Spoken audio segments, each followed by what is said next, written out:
सभी की मौके पर ही मौत हो गई। जानकारी के मुताबिक सुबह करीब 8:10 पर प्लेन ने मुंबई से उड़ान भरी थी।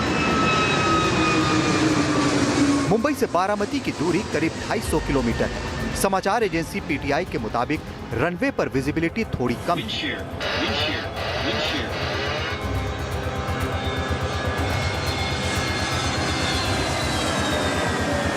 फ्लाइट रडार के मुताबिक 8:45 पर प्लेन रडार से गायब हो गया। जानकारी के मुताबिक लैंडिंग के वक्त प्लेन का बैलेंस बिगड़ा, वो लड़खड़ाया और करीब 8:50 पर क्रैश हो गया।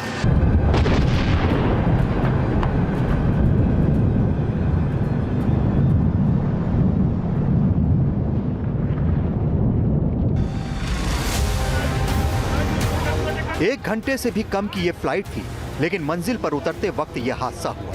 हादसे की ये तस्वीरें इसकी भयावहता की कहानी खुद बता रही हैं। बताया जा रहा है कि लैंडिंग स्ट्रिप छोड़कर प्लेन बगल के इलाके में गिर गया। घटना स्थल पर पुलिस और बचाव कर्मियों और स्थानीय लोगों की भीड़ लग गई। घटना स्थल पर ये पेपर भी दूर दूर तक बिखरे थे।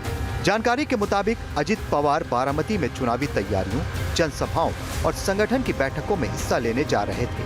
ये पेपर शायद उसी की तैयारियों के लिए थे, शायद उन योजनाओं के लिए थे जो अजित पवार बारामती के लोगों के लिए तैयार कर रहे थे। जहां हादसा हुआ वो बारामती के आसपास का इलाका है।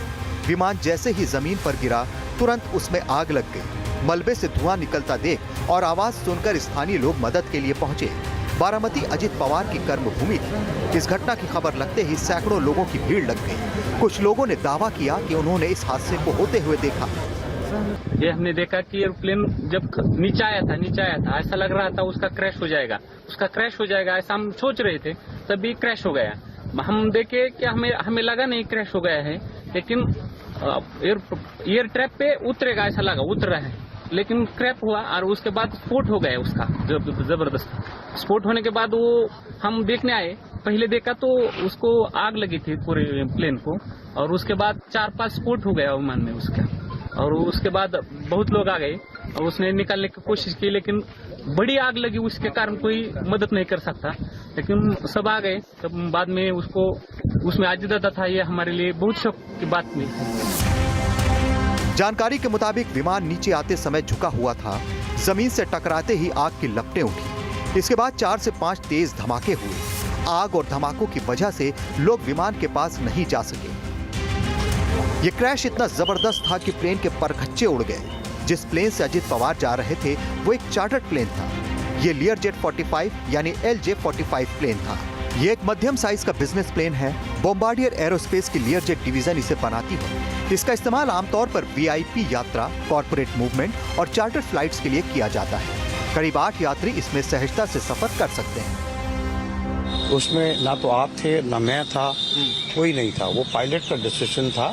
You know, he made an approach from runway 29, and then he carried out a missed approach, after which, again, he tried to make an attempt from runway 11. This is what I also have no contact with the pilots.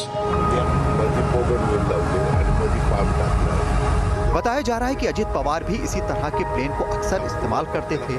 ये 9 जनवरी 2026 की तस्वीरें हैं, जब अजित पवार इसी तरह के plane में सवार होकर जा रहे थे। उस दिन वो पुणे से कोल्हापुर गए थे।